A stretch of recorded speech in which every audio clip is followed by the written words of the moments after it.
ಎಂದರೇನು ಎಂದು ಈಗ ಅರಿತೆನು.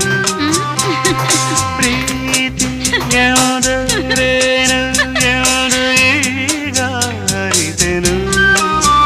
ಸವಿನುಡಿಯಲಿ ತನು ಅರಳಿತು, ಸವಿಗನಸಲಿ ಮನ ಕುಣಿಯಿತು. ಒಲವಿನ